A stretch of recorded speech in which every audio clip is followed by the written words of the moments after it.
Bientôt la fin du règne des merdias, leur arrogance, leur suffisance, leur mépris, leurs mensonges qu'ils déversent comme cela de façon impunément pour tromper les gens, eh bien ce sera probablement fini dans le courant de l'année 2023. Je vais vous donner quelques éléments sur lesquels je m'appuie. Ça, c'est également très important, parce que s'il n'y avait pas eu ces merdias complices, honteux, nauséabonds, qui me font vomir parce que je suis du métier, j'ai honte aujourd'hui de ce métier journaliste, heureusement que je suis retraité.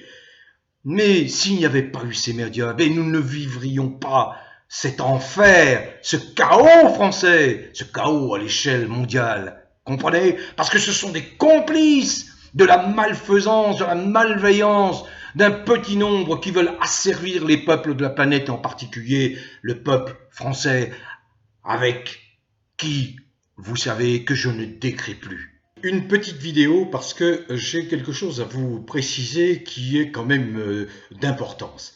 Moi-même, homme de presse, ça ne me laisse pas indifférent, croyez bien. En réalité, qu'est-ce qui se passe? Eh bien, je vous expliquais que ça bouge partout, mais ça bouge également au niveau de l'information.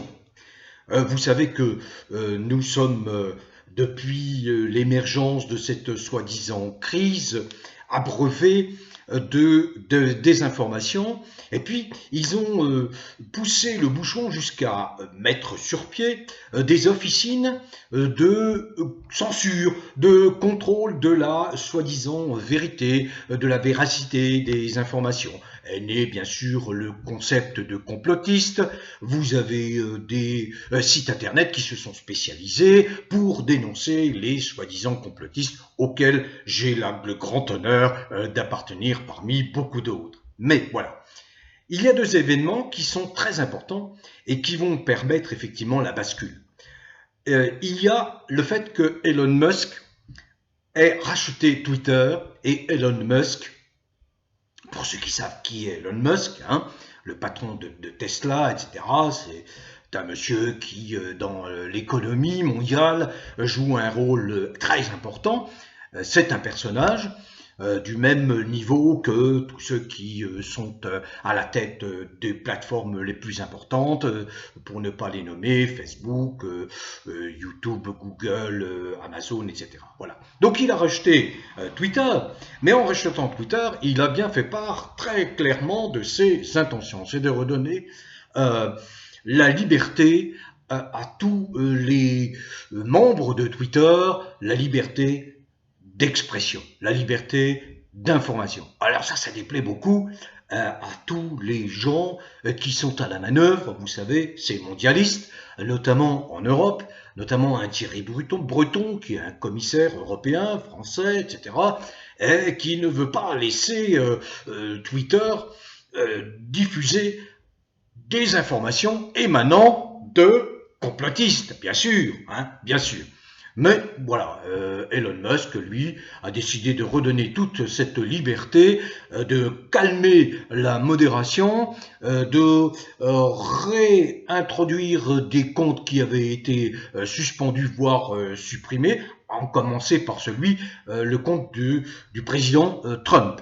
Ça, c'est le premier événement à l'échelle mondiale. Parce que qui n'a pas un compte Twitter? Donc on ouvre à nouveau, Elon Musk, merci à lui, ouvre à nouveau les vannes de la vraie information, de la vérité sur ce qui se passe. Il n'y aura plus dans les semaines, les mois à venir, ce phénomène de muselage. On était muselés, bien sûr. Moi-même, je travaillais très peu sur Twitter. Autre événement important, et des confrères travaillaient sur la question, notamment des confrères de France ce soir, c'est, voyons, tous ces gens, vous savez, qui se permettent d'inscrire des encarts dès que vous publiez une information qui n'est pas conforme à la propagande goebbelsienne décidée par les mondialistes, notamment décidée par Macron. Vous savez, soit sur Facebook, mais principalement sur Facebook. Dès que vous publiez une vidéo qui va vous informer sur la vérité de ce qui se passe, immédiatement, on vous envoie, on vous met un petit encart en vous disant « pas du tout, c'est une fausse information, vérifiée, etc., etc., etc. » Vérifiée par qui? Eh bien, mes confrères de François ont mené une enquête depuis quelques mois. Et puis, ils ont découvert le poteau rose.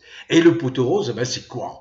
C'est des officines qui, en réalité, alimentaient l'agence française de propagande que je dénonce avec la plus grande fermeté, car ce sont des lâches. Ils salissent encore le métier de journaliste. C'est une honte. Et là, nous avons la preuve que l'agence France Presse est aux ordres, le doigt sur la couture de pantalon, aux ordres de Macron. Alors je vais mettre les liens, je ne veux pas entrer dans les détails parce que c'est très bien fait, très bien expliqué sur le site Cactus en particulier. Excellent travail d'Idriss Aberkan, excellent travail qui a été réalisé également par Xavier Azalbert, le patron de France Soir. Ils ont mis au jour des sites, des individus qui en réalité alimentaient l'information qui était diffusée, reprise. Ils alimentaient l'agence France Presse aux ordres, l'agence France Presse qui est financée par Bill Gates. Idriss Aberkan a bien expliqué, il a fait une excellente vidéo, François également explique de quoi il retourne. Il y avait en réalité des sous-agences, dont une qui s'appelle Fact Furious, j'aime pas les mots anglais, Fact Furious, dont la mission consistait à alimenter l'information en réalité de mensonges grossiers. Et là, on a découvert qu'en réalité, c'était effectivement des mensonges absolument grossiers pour conditionner les gens, pour les amener à faire ce qu'ils n'avaient pas envie de faire, alors que eux-mêmes étaient parfaitement informés et refusaient, se sont bien abstenus de faire ce que Macron, le psychopathe, demandait de faire pour justifier l'apartheid, la ségrégation, le pass de ceci, le pass de cela, etc., etc., etc. Donc c'est une bombe. Quand vous additionnez donc ce que vient de dire Elon Musk, qui dérange beaucoup plus la découverte du poteau rose qu'en réalité derrière ces officines qui, vous savez, vous montrent du doigt, vous méprisent, vous censurent, vous qualifient de complotistes, etc. Non. Donc la vérité émerge. Voilà, c'est ce que je voulais juste vous dire. Ça sent très très très mauvais avec l'AFP, très mauvais. Vous allez lire cette excellente enquête. Enfin bon, je termine. Pour ne pas être trop long, pardonnez mon ton emporté, mais quand il s'agit moi de mon métier, je me sens libre d'attaquer ceux qui l'ont sali, qui l'ont dégueulassé le métier, dégueulassé. Le journalisme ne s'en remettra pas de ces comportements absolument abjects, infâmes, infects. Vous avez sali le journaliste que moi j'ai essayé de servir de la façon la plus intègre, la plus objective possible, la plus honnête possible. Et les gens ont besoin de l'information. Sans information, vous êtes en esclavage. Vous avez besoin d'information, mais de la vraie information. Pas de l'information, agence France Presse de propagande goebbelsienne. Alors maintenant, un petit mot pour notre cher freluquet, foutriquet, psychopathe, pervers, narcissique, surtout déviant. Il donne des ailes à toute cette communauté de déviants, qui ne se sentent plus, comme dirait un copain, qui ne se sentent plus pissés. Ils pensent qu'ils ont le pouvoir, tous ces déviants. Ils ont le pouvoir. Regardez, il y en a quelques-uns qui sont au gouvernement, je ne veux pas les nommer, mais ils se comportent comme s'ils détenaient le pouvoir. Et ils veulent imposer leur vue complètement délirante, leur vue de déjanté, de dégénéré à 95% de la population. Et qui est la victime principale là-dedans? Les enfants. Les enfants. Abrogation de la loi PMA, abrogation de la loi procréation médicalement assistée, sauf dans quelques cas, comme les Russes, sauf dans quelques cas, quand un couple est vraiment constitué. Alors à ce moment-là, oui, quelques cas, mais certainement pas pour les couples homosexuels ou lesbiens, certainement pas. Les enfants ont besoin d'un père et d'une mère. point barre, point barre. Voilà. Alors mon ton est vif, il est très vif, effectivement, il est très vif. Alors, allez, je chute. J'arrête là, je conclus. Comment va pouvoir, je me posais la question, comment Macron va pouvoir s'en sortir? Il n'arrête pas, à propos de cette affaire Brichel, de repousser des procès qu'ils ont eux-mêmes, enfin des procédures judiciaires qu'ils ont eux-mêmes engagées. Voyez, contre Natacha Ray, contre, bon bref, il les repousse, il le repousse. Et on ne voit toujours pas apparaître le personnage central qui est normalement un type qui s'appelle Jean-Michel Trogneux. On ne le voit pas apparaître. On le cherche partout, on mène des enquêtes partout, partout où il est censé être. C'est un fantôme. Et les procédures judiciaires qui sont engagées, bon, on apprend qu'une date d'audience est fixée, et puis elle est repoussée. Et elle est repoussée. À la limite, elles vont être bientôt repoussées sine die, c'est-à-dire on ne sait plus trop quand, quoi. Ben oui, voilà.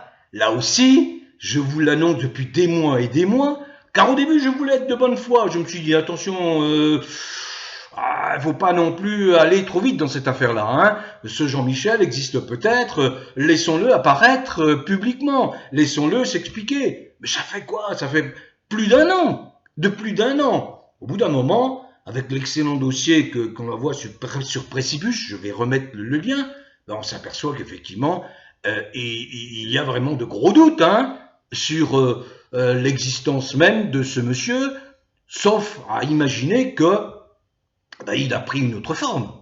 Voilà le questionnement de ceux qui ont mené des enquêtes pour faire la lumière sur cette affaire. Alors je ne sais pas comment Macron va pouvoir s'en sortir de cette impasse. D'autant qu'il est quand même malmené à l'Assemblée nationale. L'Assemblée nationale, bon, ce sont des lâches. Je n'ai jamais vu des députés aussi peu courageux qui continuent à jouer les durs au sein de l'hémicycle, qui pensent qu'ils ferraillent, qu'ils pensent qu'ils font avancer. En attendant, les gens souffrent de plus en plus. En attendant, regardez le prix de l'énergie. En attendant, vous allez devoir faire face, on va devoir faire face à des difficultés grandissantes. Tout ça parce que le fou Macron prend des décisions sans en référer ni à la représentation nationale, ni par référendum au peuple, prend des décisions et se croit en guerre contre la Russie. Mais je l'ai déjà dit, non mais c'est complètement dingue cette histoire-là. Ça ne nous concerne pas. On n'a pas à subir les conséquences des décisions d'un type totalement inconscient qui travaille pour l'OTAN, qui travaille pour les États-Unis. Et les États-Unis lui rendent très mal, parce que les États-Unis sont en train de dépouiller le tissu industriel français. Je connais des entreprises dans mes régions d'origine où on est en train de licencier des gens, alors que c'était un grand groupe industriel. Et quand on creuse un petit peu dans cette affaire, eh bien on s'aperçoit que qui est derrière? Eh bien toujours les mêmes, les États-Unis, qui sont en train de dépecer des entreprises qui sont pourtant rentables. Pourquoi? Pour les relocaliser là où les gens vont être payés avec des salaires de misère. Et ça continue. Voilà. Alors que va faire Macron? Parce qu'il y a cette affaire Brichel qui est pendante. Elle n'a pas disparu comme par enchantement. Peut-être que dans sa hotte, le Père Noël nous apportera la bonne nouvelle, le beau cadeau s'agissant de cette affaire. Et s'il pouvait nous débarrasser définitivement de cette gangrène macronienne, enfin nous pourrions respirer un bon air sans masque. Prenez soin de vous, portez-vous bien, bon vent à tous.